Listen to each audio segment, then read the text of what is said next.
one could not care and still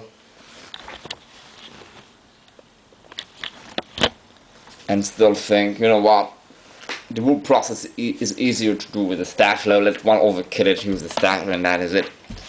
But the problem is that this foam, in some area, it has trapped dust, and thus it creates a sort of bulging, weird thingy, whereby the dust that is trapped into the foam, or the foam itself is dark for some reason, gets coated and it goes all over the place because of the starch, and like it ended some of it on the outside back of the shirt, so it creates a bit of a mess, to be honest. And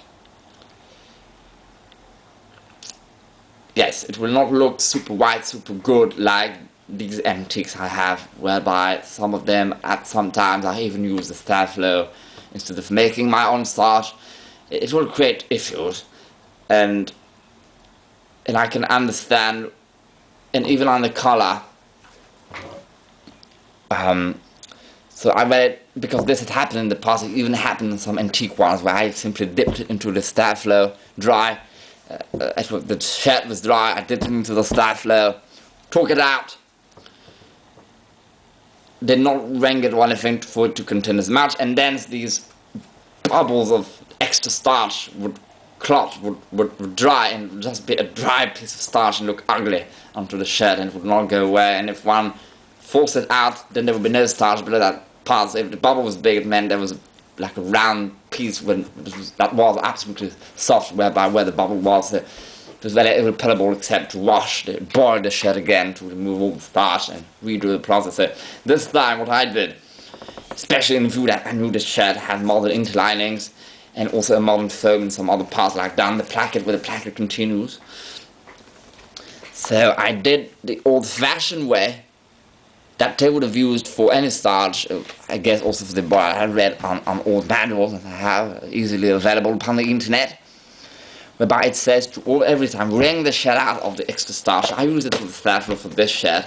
Wring it out, plus massage the shirt, whichever part you want starch. I wanted the wool shirt to be starched, so I did that everywhere, but for the collars I wanted them extra starched.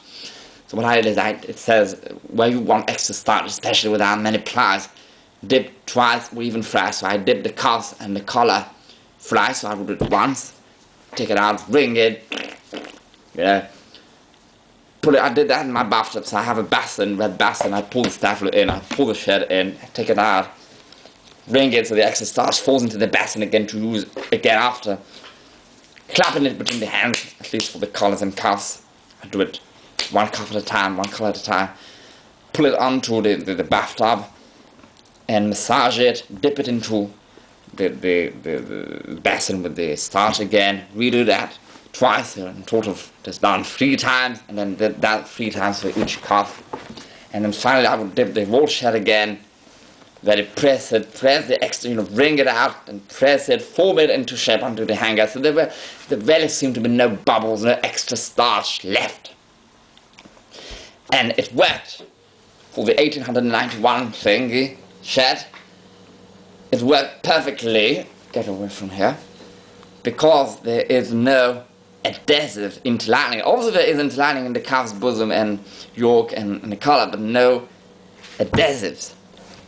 But for this shirt, it almost worked, but because of the interlining, which prevents, and the problem is that the interlining is, this shirt is meant not to be starched, and it's starched only with a can. So what they do is, again, to make it look starched and hold its shape and look nice and laminated with only a quick stroke of iron or a quick stroke of starch, they stick every time the interlining to the outside visible layer. So not here, because here they were thinking people would probably bend, although it has no leaf, no stitching here. They were probably not willing as a stand-up color, so here it actually is alright. But for the cuffs, this part, this visible part here, is where the interlining is glued onto. Alright? And so, because this interlining, and so it's alright because it still has this better quality interlining than what is usually done. This sort of fabric which probably has polyester, but still it prevented, especially the glue that they add. Because it is a fiber, a glue is a polyester, it's a plastic made out of petrol. Where the glue is, it does not absorb anything, whether anything liquid, so it did not absorb the starch well. And so although the shirt was all blessed out and all, and whilst drying, was ironing, I ironed it with the starch.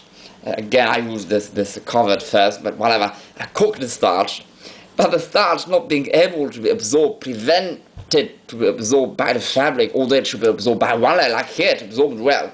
It did no problems here. But it cannot, like this fabric, this is one layer, the same fabric, but it cannot absorb as much as here, because this glue, and on top of that below the glue, that extra polyester, linen, whatever layer that is there to the fabric by the glue, prevents, it probably can absorb only half as much as starch, and so the extra starch sort of can make sort of bubbles like it did here, and a tiny bit, one can't really see on the camera, although it looks very nice, but still it will do that a bit. And it did much worse where the foam was, it looks almost ugly, some of the foam was burnt, because of the starch, and then cooking the starch with the flat iron, with the dry iron. But then the shirt itself, like the body, it looks great. The yoke and this pocket, the top of the pocket from here to here is actually 2 layers without any interlining, so it looks great. Because it is a natural fiber without any interlining, interlining would look better, but I mean without any glue, without any bezel, without any polyester, man-made fabrics, any glue, anything. So what it did, it literally, like in the antique shirts, it literally laminated those, there were only 2 plies, so there's 2 plies, the back ply and the front ply together with the starch being, the staffler being cooked with the iron, and so it looked like what it did back then, what it would in the actual reproduction shirt, especially like what it still did until the early 1880s, whereby sometimes they only had 2 layers of cuffs, 2 plies for the cuffs, bosom and collar, because it was not the fashion for very thick collar and cuffs and all, like they would later on in the 1880s and later on. So it looks, overall this is very good, but because this shirt is better made, does not have foam in the interlining, and where it has foam it does not look very good. First of all, it is not very stiff, and it creates those problems which I think are alright with a shirt like that, because this is not white. It's a white background, but the defects will not show as much as on a purely white. This is white with self-white stripes, but it is still all white, and not even ivory. This is actually white, and I blued the damn thing, I blued it. So bluing is a traditional method to make things white look even whiter, so it looks damn white, and so all little defects will actually show. So for most people this will look really good, but it's not impeccable. And also on the collar, because I will let it stand up, this absorbed a lot of starch, it is great, but because I did not turn it around, so this thing is not glued, it cannot laminate like with a traditional step, like without, if the interlining was natural fiber and did not have any glues, all 3 plies would have laminated one to the other, like with my antique shirts. But there, this thing could not laminate, this thing is free, I can easily pull it, see, I can easily pull it. So what happens is it creates those bubbles, and even I'm lucky it did not create bubbles, but it does not look as stiff. It does, it will not really show on the camera, but it does, it can't be as stiff because it does not laminate as a first of all, it is not as stiff, so it does not retain its shape as well. And it will also show that it does sometimes separate. But this will be hard to see, but it will eventually show, especially when one starts wearing it a lot, sweating it out. I will wear that shirt for a month every day before washing it again, because the process is so long. So obviously it will look disgusting soon, but I always wear it with a 3-piece. So obviously the more one perspires, the more starch will be gone, and so the more it will show, and so on and so forth. With